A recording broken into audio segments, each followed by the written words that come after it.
Si nosotros miramos el primer versículo, que es el mismo versículo con el que hemos iniciado las últimas reuniones en las diferentes obras, es Lucas 16:16. Lucas 16:16 nos dice que la ley y los profetas fueron hasta Juan el Bautista. De ahí en adelante algo cambió. Eso lo dice también Mateo 11, versículo 12. Hasta Juan el Bautista fueron la ley y los profetas. Las personas antes debían caminar sobre la ley para saber lo que era bueno, para saber lo que era malo, para agradar al Señor, para protegerse entre ellos, respetar al prójimo. Y cuando el ser humano se empezaba a extraviar de esa ley, el Señor enviaba a sus profetas para que hicieran la exhortación y regresaran al camino. Y ese era como un mecanismo que el Señor había dispuesto para el ser humano. Era el mecanismo a través del cual él tenía funcionando su administración para los de él, ¿sí? Que era la ley y los profetas. La ley, el camino. Los profetas vienen siendo como los reguladores, los que supervisan ese camino, los que vigilan ese camino, ¿sí? Y el Señor los enviaba. Pero dice que la ley y los profetas fueron hasta Juan. Entonces de ahí, de Juan el Bautista en adelante, algo cambió. Y es algo muy extraño, porque el Señor nos dice que de ahí en adelante se es anunciado el reino de Dios. Y todos se esfuerzan por entrar en él. Entonces uno dice, bueno, debe ser algún reino especial, debe ser un reino con unas características que no se encontraban antes de Juan el Bautista. Y obviamente así lo es, porque Juan el Bautista estaba anunciando a Jesucristo. Él decía, arrepiéntanse porque el reino se ha acercado. Y el mismo Señor Jesús dijo, he aquí el reino entre ustedes. Entonces, esa palabra o ese concepto del reino de Dios empieza a hacerse muy importante desde Juan el Bautista hasta el día de hoy. Y lo será con gran importancia hasta el día de Jesucristo, que esa es una etapa del reino de Dios. Porque ¿qué es lo que ocurre desde Juan el Bautista hasta el día de Jesucristo, hasta su regreso? El reino de Dios es anunciado y todos se esfuerzan por entrar en él. Entonces requiere un esfuerzo. ¿Y cuál es ese reino? En el siguiente versículo dice, Lucas 4, no querían dejar que el Señor se fuera, lo estaban acaparando contra el mar. Y el Señor Jesús dijo, esperen, es necesario que yo vaya a otras ciudades y anuncie el reino de Dios. Y él dice algo importante, que ahí lo subrayamos en negrilla, porque para esto he sido enviado. Entonces el Señor Jesús tenía un propósito específico, que era anunciar el reino de Dios. Incluso cuando nosotros vemos los hechos, en los primeros versículos, dice que el Señor Jesús se presentó después de haber sido resucitado. Ese es el tercer versículo que hay ahí, Hechos 1:3. Se presentó con pruebas indubitables acerca de su resurrección. Y recuerdan que él abrió el entendimiento de muchos.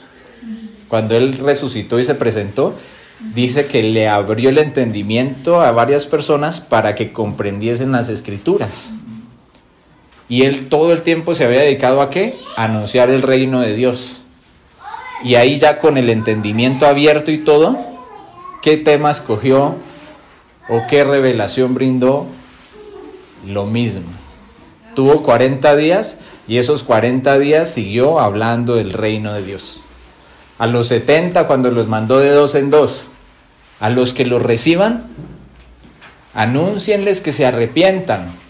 Es decir, cambien su manera de pensar y su manera de vivir. ¿Por qué? Porque el reino de Dios se ha acercado. Y a los que no los reciban, ¿qué hacen?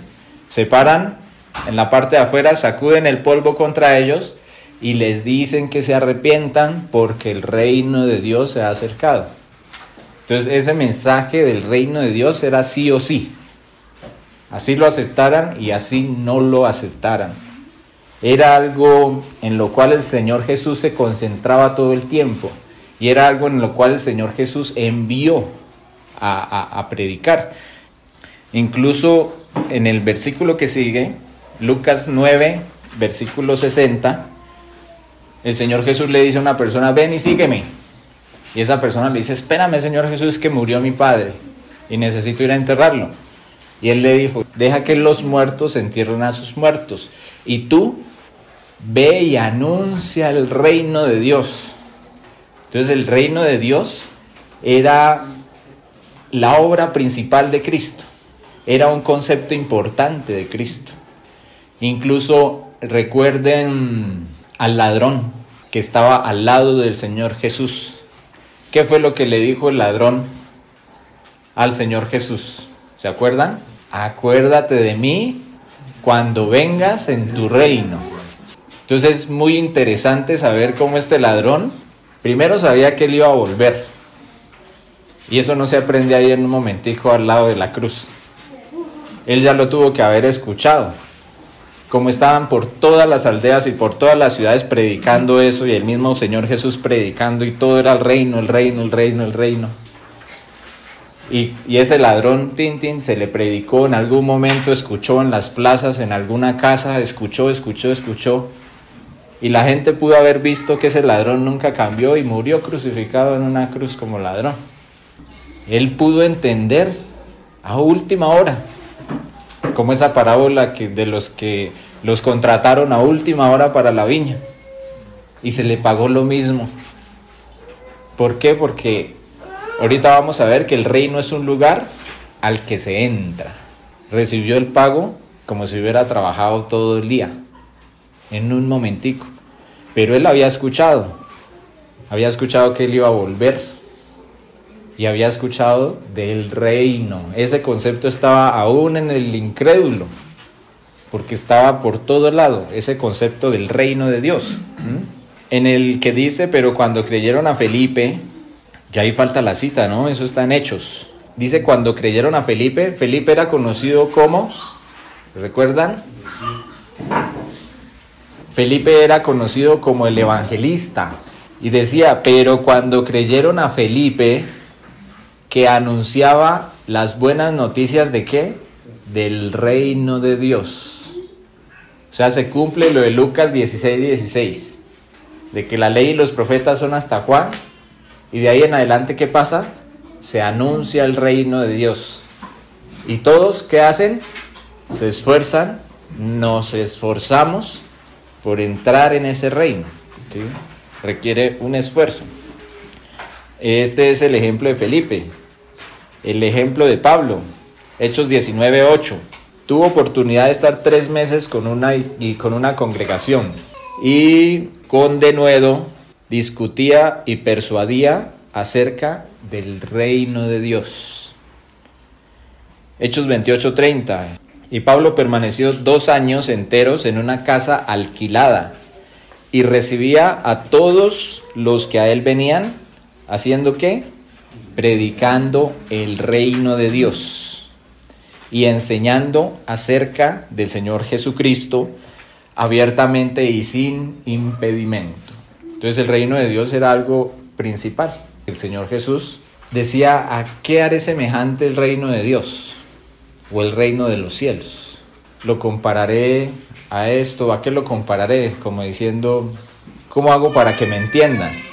Pero ojo, para que me entiendan los que están cerca, porque al Señor Jesús le preguntaban: ¿y por qué hablas por parábolas? Que el Señor Jesús decía: el reino de Dios o el reino de los cielos es semejante a una semilla de mostaza que un hombre sembró, y siendo la más pequeña de las semillas creció y se hizo un grande árbol y abarcó aves del cielo y tal. Imagínense ustedes escuchando eso. ¿Qué significará? O el reino de los cielos es semejante a un hombre que salió a sembrar y parte de la semilla cayó en espinos, y parte de la semilla cayó entre pedregales, y parte de la semilla cayó en tierra fértil y dio fruto. Entonces yo creo que uno se queda pensando y ve, ¿pero qué significará eso? Claro, le preguntaron al Señor Jesús: Señor, ¿y por qué enseñas así? ¿Por qué enseñas por parábolas? Entonces el Señor Jesús, ¿qué dijo? Para que ellos viendo, para que las multitudes que están ahí, viendo, no perciban, y oyendo, no entiendan. No hay sea que entendiendo les sean perdonados los pecados. Entonces el Señor Jesús era siempre un poquito estricto en cuanto a la salvación, porque Él no decía, venga, esto es para todos, esto... No, incluso los que llegaban Él los detenía y les decía, la salvación tiene este y este precio. Piénsenlo bien, consideren bien el gasto, si pueden hacerlo, sigan, ¿sí? Cuando las personas se acercaban al Señor Jesús, decía que acercándose sus discípulos y los que estaban cerca, dice la palabra, le preguntaron, Señor, explícanos la parábola de la cizaña y el campo, por ejemplo. Ahí sí es muy diferente. El Señor dice, incluso en la del sembrador, dice, ¿y no han entendido ni siquiera esa parábola? Dice, a ustedes les es dado conocer, ¿qué? El misterio del reino de Dios. Y les voy a explicar. El sembrador es el Hijo del Hombre. La semilla es la palabra de Dios. El que la oyó y la recibió con gozo y no la entendió, llegó el enemigo y la arrebató de su corazón. Ese es el que cayó en tal terreno. Hay uno que recibió la palabra, pero llegaron los afanes de este siglo, los engaños de las riquezas, y ahogaron esa palabra. Ese es el que cayó entre espinos. Llegó otro y la recibió con gozo y tuvo la palabra ahí, pero llegó la persecución y la tribulación a causa de la palabra y tropezó. Ese fue el que cayó en pedregales. Pero llegó otro que sí la recibió con gozo. Entonces, cuando a uno le explican así, ¿cómo no entender? Está súper claro. Él a los que estaban cerca les dijo, a ustedes les es dado a conocer el misterio del reino de Dios. Y los que están allá, yo les anuncio, para que viendo no perciban y para que oyendo no entiendan. Que yo necesito que las personas se acerquen. Necesito que sean sinceras conmigo. No como cuando llegaban a bautizarse con Juan y Juan dijo, ¿de ustedes quién les enseñó a huir de la ira? Entonces, claro, como hay una ajena, como hay un castigo, como hay un Dios justo, como hay un juicio, entonces acerquémonos a Dios para librarnos de ese juicio. Pues no funciona así. El Señor tiene el sistema programado para hacer un censo, para seleccionar bien a las personas, para que las personas se acerquen a Él sinceramente y decir,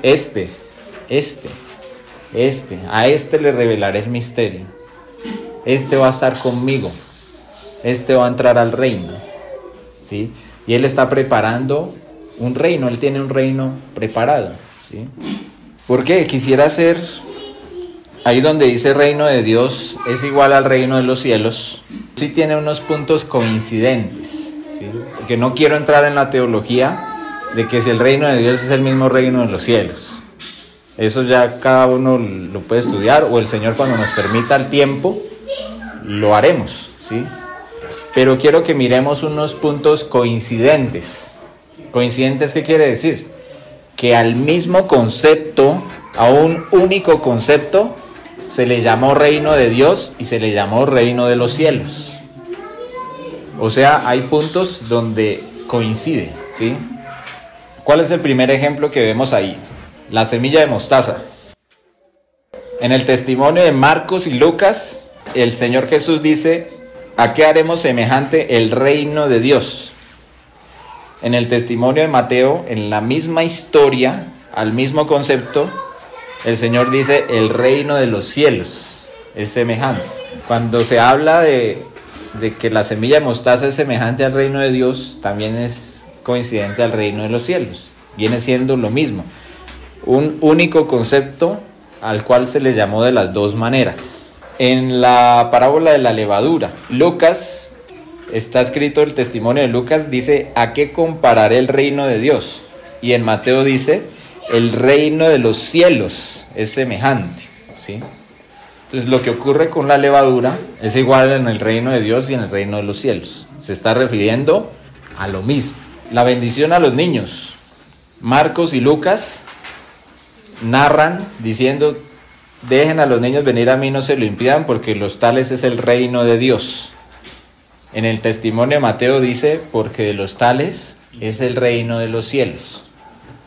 Entonces el concepto del reino de Dios y el reino de los cielos es coincidente en ese punto. En la historia del joven rico. La historia del joven rico es muy interesante, mis hermanos, porque el joven rico era un hombre lleno de fe, ¿cierto? Él había creído en el Señor y se acercó al Señor y le dijo: Señor, ¿qué haré para ser perfecto? ¿Qué haré para heredar la vida eterna? ¿Y qué le respondió el Señor Jesús? ¿Se acuerda? Y el Señor Jesús lo voltea y le dice: guarda los mandamientos. No robarás, no hurtarás, y le nombra ahí unos mandamientos. Y dice que el joven le respondió: Señor, eso he hecho desde mi juventud. Y en ese instante dice que el Señor Jesús lo amó. Ahí dice en la palabra, dice: entonces el Señor Jesús lo amó y le dijo: ve y vende lo que tienes y dáselo a los pobres y camine conmigo, vamos conmigo. Y este joven rico se entristeció porque tenía muchas posesiones, ¿sí? Y el Señor Jesús dijo: cuán difícil es que un rico entre en el reino de Dios o en el reino de los cielos. En ese caso es lo mismo, ahí están las citas. Marcos y Lucas lo llama reino de Dios, Mateo 19:16 lo llama reino de los cielos. Y él da una palabra a los discípulos y vuelve y repite y dice: cuán difícil, les repito nuevamente, cuán difícil es que un rico entre en el reino de Dios. Entonces eso ya le pone a uno a sospechar un poquito, a decir: tener fe y cumplir los mandamientos no le fue sencillo, no le fue suficiente. ¿O qué pasó ahí? ¿Por qué el Señor censuró la entrada de este joven al reino? ¿Lo ven? O sea, ¿por qué el Señor Jesús da a entender eso? Digamos que no la censuró, porque eso es algo que sugiere el pasaje. Cuando uno lee el pasaje, uno entiende que Él censuró la entrada del joven, pero no lo está diciendo directamente. Digamos que no la censuró, pero ¿por qué el Señor Jesús hizo esa afirmación cuando recién había llegado una persona con fe y que cumplía los mandamientos y que lo amaba y que lo quería seguir, pero tenía algo que pesaba más? En otras versiones dice: cuán difícil es que entren al reino de Dios los que confían en las riquezas. Esta parte del joven rico es algo que nos va a ayudar en lo que vamos a ver ahorita, porque esto es el contexto del mensaje. Lucas capítulo 13, versículo 28, hace parte, esta es la parte 5 que hay ahí en sus hojitas, que dice: el reino es un lugar en el cual se entra. ¿Recuerdan qué significa el nombre de Jesús? ¿Qué significa Jesús? ¿Quién me dice? ¿Quién me dice? ¿Cómo? Jehová salvará. Jehová salvará, porque en el griego es Yahshua, Yah de aleluya, alabado sea Dios, Yah de Yahvé, de Dios, aleluya. Yahshua es Yah, salva. Dice: Él se llamará Yahshua porque Él Yoshia, o sea, Yoshia es salvará. Entonces Él es el Salvador, Él vino a salvar, su nombre significa salvación. Y no hay nadie más indicado para responder una pregunta acerca de salvación que Él, porque es su especialidad. Para eso Él vino, para eso Él se preparó, es su misión, es su especialidad. Y a Él le preguntaron aquí en Lucas 13, le dijeron: Señor, ¿son pocos los que se salvan? Entonces es muy interesante que al especialista en ese tema le preguntaron: ¿son pocos los que se salvan? Entonces díganme si no da curiosidad saber qué va a responder o qué va a decir en medio de tanta erudición de la teología y de todo. ¿Qué puede decir el Salvador? Y el Señor, ¿qué dijo? De cierto les digo, esfuércense por entrar por la puerta angosta. ¿Por qué? Porque muchos procurarán entrar y no podrán. Cuando el padre de familia se haya levantado y haya cerrado la puerta y se hayan quedado ustedes por fuera, empezarán a decir: Señor, Señor, ábrenos. Y el padre de familia dirá: no los conozco. Señor, pero estuvimos contigo, en nuestras plazas enseñaste, contigo hemos comido y bebido, hemos hecho milagros en tu nombre. Apártense de mí, ya les dije que no los conozco. Y dice que se quedarán en las tinieblas de afuera, donde es el lloro y el crujir de dientes. Y dice ahí Lucas 13:28, allí será el llanto y el crujir de dientes, cuando vean a Abraham, a Isaac, a Jacob y a todos los profetas, ¿en dónde? En el reino de Dios. Y ustedes estén excluidos, porque vendrán del oriente, y vendrán del occidente, y del norte y del sur, y se sentarán a la mesa, ¿en dónde? En el reino de Dios. Entonces anhelamos, hermanos, que nosotros seamos los que llegan del occidente, ¿no? Porque el Señor nos está esperando. El Señor nos tiene un lugar preparado. En un momento le dijeron: bienaventurado el que coma pan en tu reino. Y estaba por allá el Señor Jesús. Entonces, porque ese concepto era el que Él estaba poniendo ahí. Y si ustedes abren las Biblias ahí en Lucas 13, en el que acabamos de leer, narra eso. Le preguntan al Señor: Señor, ¿son pocos los que se salvan?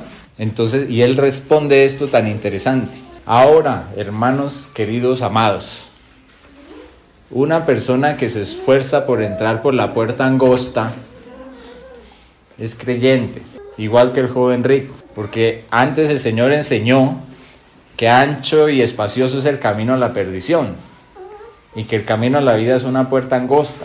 Hagamos la analogía: para que una persona decida no ir por el camino ancho y tratar de meterse por la puerta angosta, pues debe ser creyente.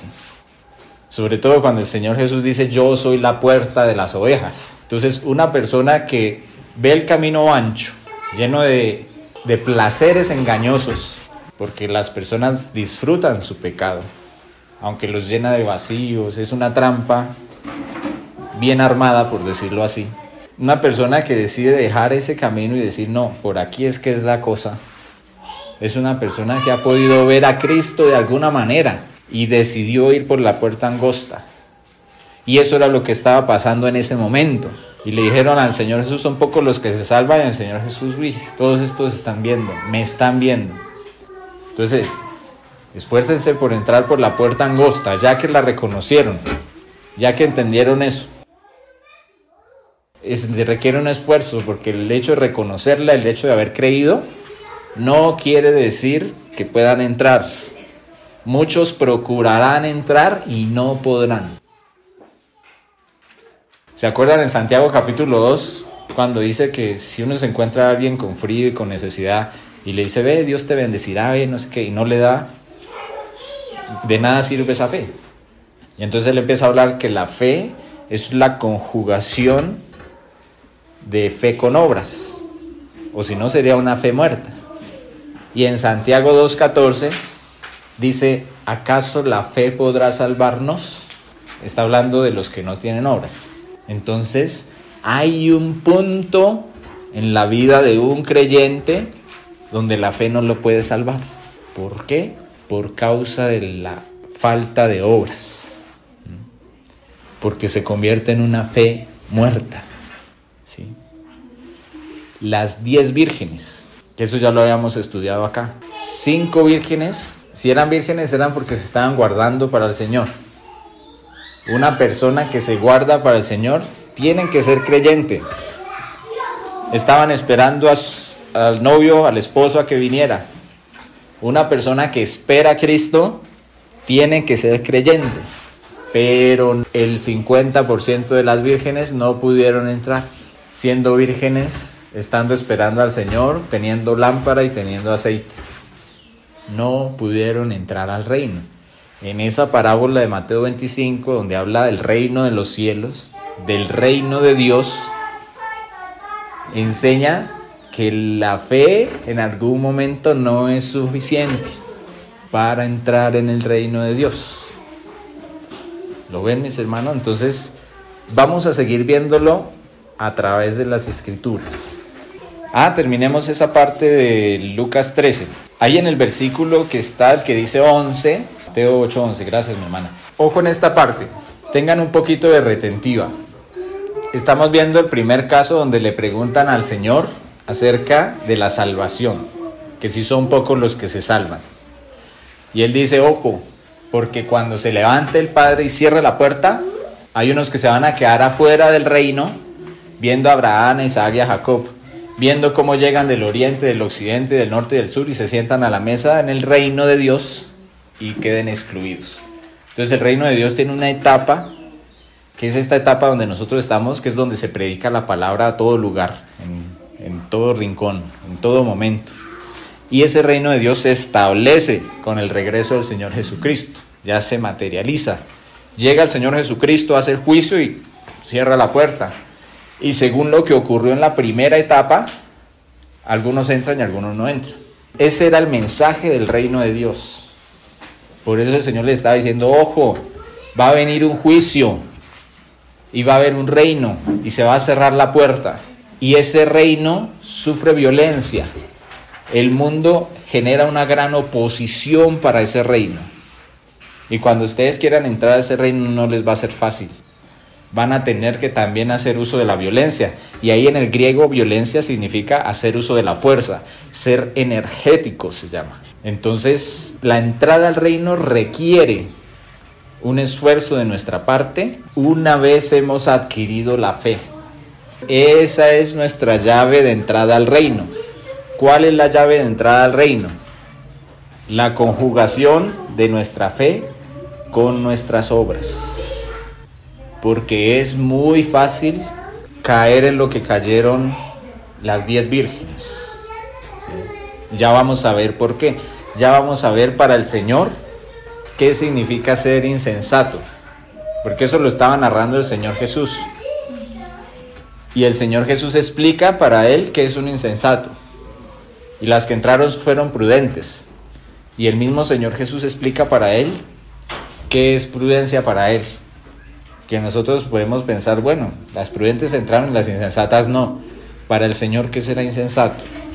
O para el Señor, ¿qué será prudente? Para yo irme perfilando. Y para, como decimos nosotros, para bregar a entrar al reino. ¿Sí? Y como dice el Señor en su palabra, esforzarse en entrar al reino. Entonces vean tan interesante en Mateo 8, donde se narra lo del centurión romano, no israelita. Se encuentra el Señor Jesús, tengo un criado gravemente atormentado y está paralítico. ¿Me ayudas? Y el Señor Jesús, listo, vamos a verlo. No soy digno de que entres a mi casa.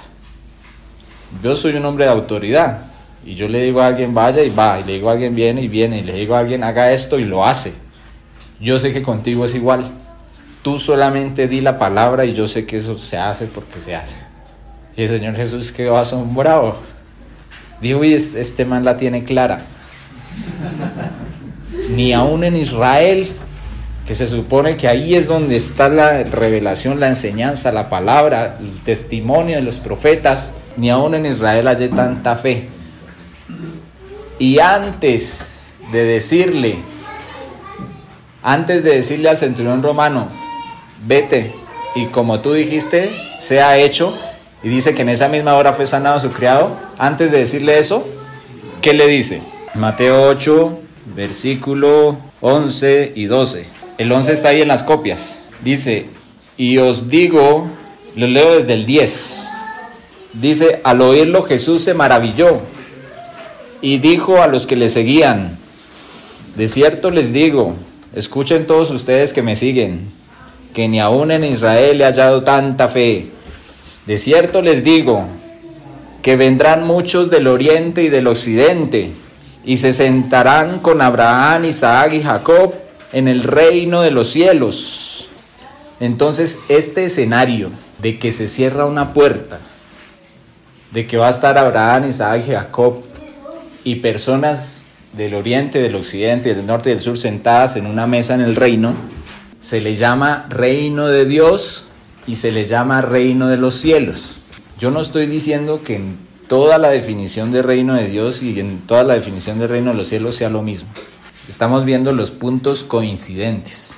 En ese escenario se llama reino de Dios y se llama reino de los cielos. Y el Señor no quiere que ninguno de sus pequeñitos se quede en las tinieblas de afuera, se quede donde es el lloro y el crujir de dientes. Por eso era el mensaje de Él, en todo lugar. Era la comisión que Él había dado, que las personas se arrepintieran. ¿Para qué? Para que pudieran entrar en ese reino. Entonces, el reino de Dios tiene, a manera general, 2 etapas. Si uno lo estudia concienzudamente, salen más etapas. A manera de general, 2 etapitas. La primera, desde Juan el Bautista hasta el regreso del Señor Jesús. ¿Qué ocurre en esa primera etapa? La palabra es anunciada. Lucas 16:16 dice que el reino de Dios es anunciado. Eso es lo que está ocurriendo. Y eso es lo que se predica. Y eso es lo que el Señor mandó. Y eso era lo que hizo Él después de resucitar. Eso fue lo que hizo los 70. Eso fue lo que Él ordenó hacer a los que llamó. Eso fue lo que hizo Felipe el evangelista, lo que hizo Pablo. Y siempre había un empeño en exhortar a los hermanos a que se arrepintieran para que entraran al reino de Dios. A los hermanos que no van por buen camino y a las personas no creyentes. Ahora sí llegamos a la parte central del mensaje. Dice, ¿será la fe suficiente? Ahí está el subtítulo en la hojita. ¿Será la fe suficiente? Y habla de Santiago 2:14. Santiago 2:14 dice, ¿acaso podrá la fe salvarlo? Está hablando del que no tiene obras. Si no tiene obras, ¿acaso podrá la fe salvarlo? Los demonios también creen. Entonces ahí está hablando de la fe. La fe tiene un requerimiento dentro de ella misma. Y es algo que requiere nuestro esfuerzo. Ya lo vamos a ver. Dice el segundo ítem, ahí dice, para nuestro Señor Jesús, ¿qué significa prudente y qué significa insensato? Todos tienen claro que en la parábola las 10 vírgenes, 5 no entran, ¿cierto? Y que fueron llamadas insensatas. Fueron llamadas insensatas ¿por quién? Por el Señor Jesús, porque Él es el que está contando la parábola. Él es el que está diciendo, el reino de los cielos es semejante a... Y empieza a hablar de cuando llega el reino de Dios y se cierra la puerta. Ya hemos visto que era un mensaje que estaba constantemente en él. Las que entraron se llamaron prudentes y las que no se llamaron insensatas. Las que no entraron empezaron a decir, Señor, Señor, ábrenos. Eso nos recuerda en Mateo capítulo 7, donde nos dice que no todo el que me dice Señor, Señor, entrará en el reino, sino el que hace la voluntad de mi Padre. Ahí no dice, sino el que tiene fe. No, dice, sino el que hace. O sea, una vez ha tenido la fe, hace. No todo el que me diga Señor, Señor, entrará en el reino. Las 10 vírgenes, esas 5 que se quedaron por fuera, lo que ya habíamos dicho, eran vírgenes, estaban esperando al Señor, tenían lámpara, tenían aceite y no entraron al reino. En una teología más profunda, no quiere decir que no sean salvas, pero no quiero entrar en ese tema. Es en el tema de la entrada al reino, que es algo que significa mucho. Es un lugar donde el Señor nos está esperando a nosotros, donde el Señor nos ha provisto de su Espíritu Santo, de su revelación, de las provisiones de la cruz, de la resurrección, de su gracia, y nos acompaña todos los días. ¿Para qué? Para hacernos entrar en ese reino. Pero eso requiere nuestro esfuerzo. Entonces vamos a Mateo capítulo 7. Vamos a mirar esa parte. No todo el que me dice Señor, Señor, entrará en el reino de los cielos, sino el que hace la voluntad de mi Padre que está en los cielos. Muchos me dirán en aquel día, Señor, Señor, ¿no profetizamos en tu nombre y en tu nombre echamos fuera demonios y en tu nombre hicimos muchos milagros? Y entonces les declararé, nunca os conocí, apartados de mí, hacedores de maldad. Cualquiera pues que me oye estas palabras y las hace, le compararé a un hombre prudente que edificó su casa sobre la roca. Descendió lluvia y vinieron ríos y soplaron vientos y golpearon contra aquella casa y no cayó, porque estaba fundada sobre la roca.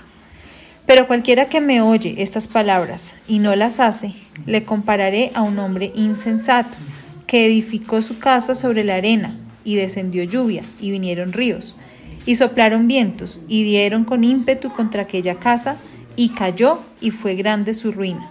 Amén. Entonces el Señor Jesús, cuando nos cuenta la historia de las 10 vírgenes, Él utiliza la palabra insensato y la palabra prudente para describir a dos grupos. ¿Dos grupos dentro de qué? Dentro de su iglesia.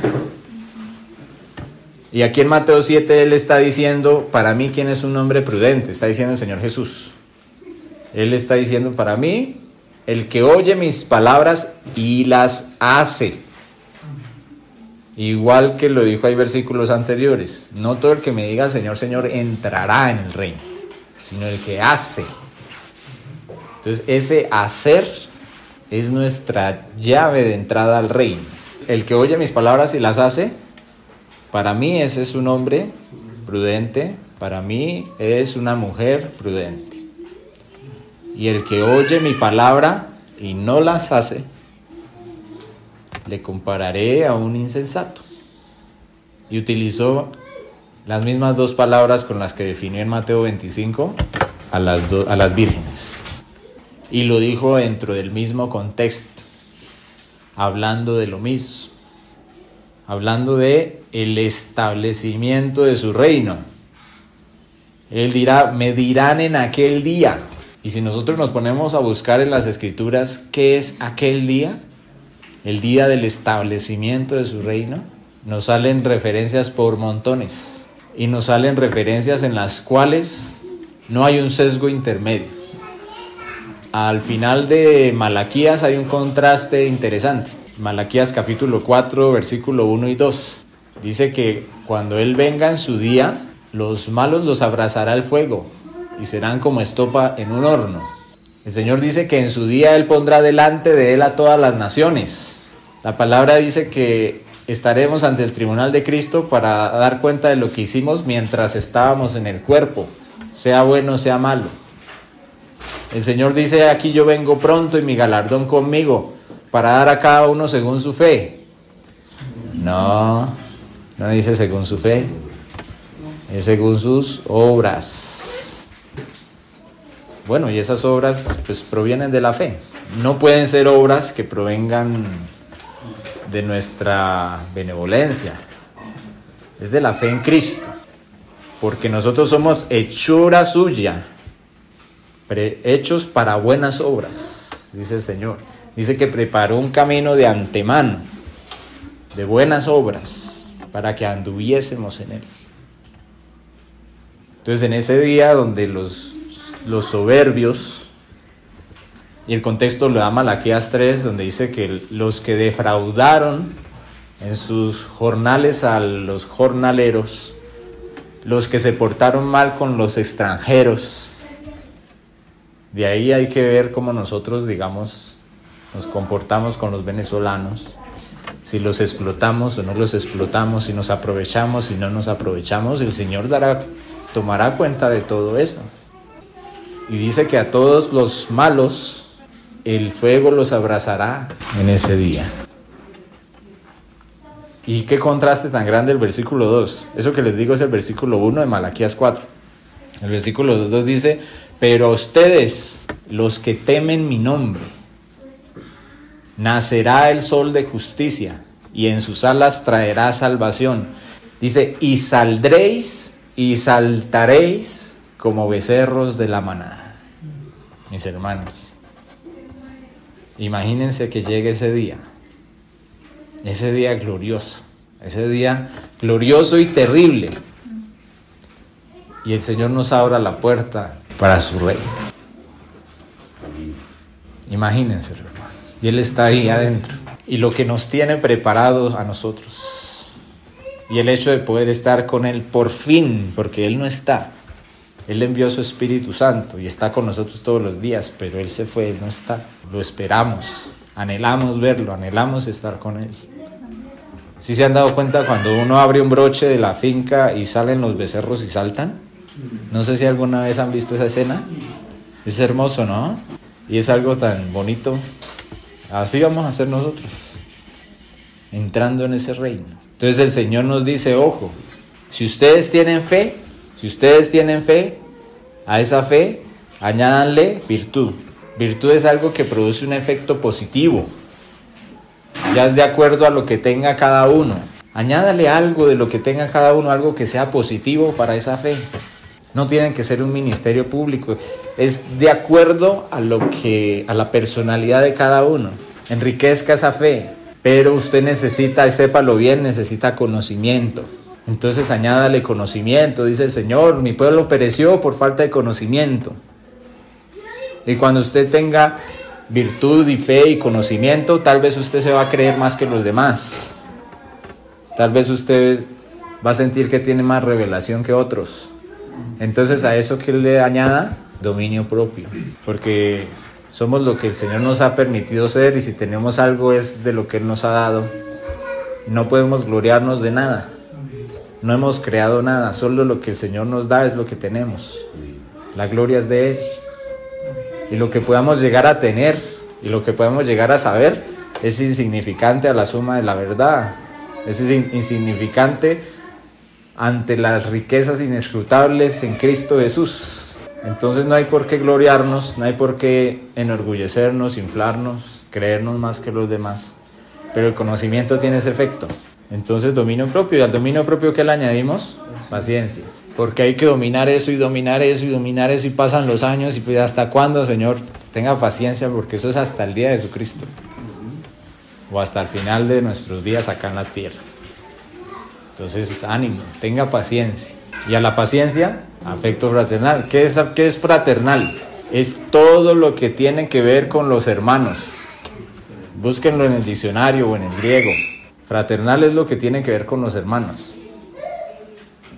Entonces somos nosotros somos los hermanos, unos de los otros. Nosotros somos miembros los unos de los otros. Y a eso añadámosle amor. ¿Para qué? Para que todo tenga sentido. Si yo doy todos mis bienes para que las personas pobres coman, y hasta doy mi propia vida por ellos, y no tengo amor, la palabra no dice que eso me sirve de poco. No, de nada me sirve. Dice que si nosotros hacemos estas cosas, no vamos a estar por ahí ociosos, ni sin fruto, con respecto al conocimiento de Cristo. Y que se nos será otorgada, ¿qué?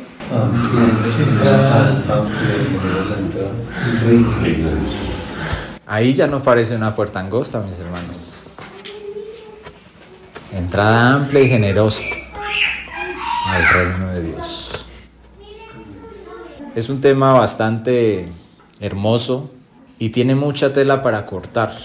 Tanto que el Señor Jesús duró años y al último momento tuvo un ratico más y siguió hablando del reino. Pero lo aclaró, y es así.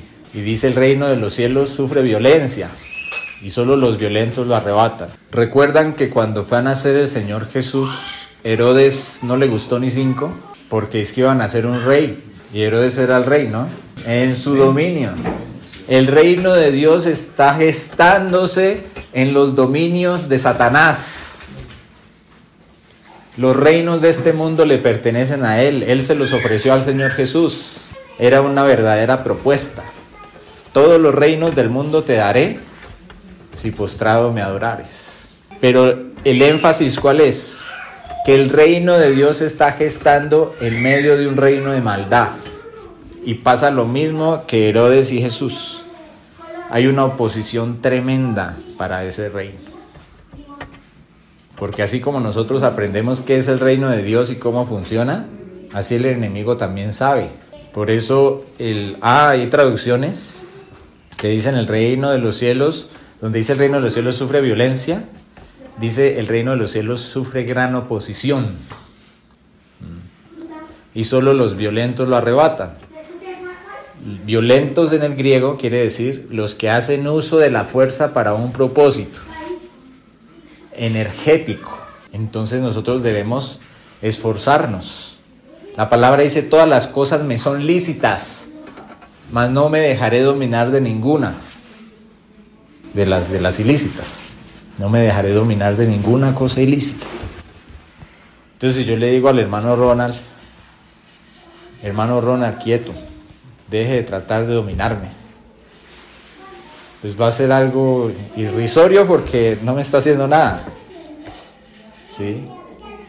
Entonces, cuando dice yo no me dejaré dominar de ninguna, ¿por qué lo dice? Pues porque va a haber algo que va a tratar de dominarme. Si Ronald me está cogiendo y me está cogiendo así todo eso, entonces ahí sí está tratando de dominarme. Pero yo no me dejo. ¿Y cómo no me dejo? Pues siendo energético, haciendo uso de mi fuerza. He peleado la buena batalla. Cuando una persona pelea una batalla relajado, está alerta, está moviéndose, está enérgico, ¿sí? Tiene la armadura, tiene la adrenalina ahí, y eso es lo que el Señor necesita. Entonces nuestra oración, ya para terminar, mis hermanos, si el Señor nos hace tanto énfasis en muchos versículos y en muchos pasajes de que debemos esforzarnos para entrar en ese reino, entonces, Señor, aquí estoy, aquí están mis fuerzas, aquí está lo que me has dado, tengo espíritu de poder, de amor y de dominio propio, y delante de mí están todas las posibilidades, pero yo quiero entrar a tu reino, yo quiero agradarte. Enséñame en qué sentido debo esforzarme, enséñame en qué sentido debo yo invertir mis fuerzas, invertir mi tiempo, invertir mi ser para tu reino, para tu propósito, porque yo no quiero estar afuera. Y a veces, por creer que tenemos fe, por creer que vamos a la iglesia, que estamos esperando al Señor, que somos vírgenes, tal vez nos pueda parecer suficiente. Pero el que ama al Señor, es fácil entrar al reino. Solamente escoger lo que Él nos da, ponerlo a los banqueros y que dé los intereses, y aquí está, Señor. Pero estamos en el propósito, porque el Señor, conociendo los pensamientos de la gente, que el reino se iba a instituir ya, Él dijo: no, el reino de los cielos es semejante a un hombre que se fue lejos a recibir un reino y va a volver. Y mientras volvía le dejó a cada uno. Y a uno le dijo: hubieras puesto lo que te di a los banqueros y hubieras recibido los intereses. Pero si amamos al Señor, claro que Él nos guía, Él hace la obra. Pero debemos poner nuestra parte. Mis hermanos, el tiempo se acabó. Pero damos gracias al Señor por su palabra. Que lo hemos aprendido desde su palabra y nos lo llevamos en el corazón para dar fruto de esa palabra. Gracias y paz, mis hermanos. Gracias.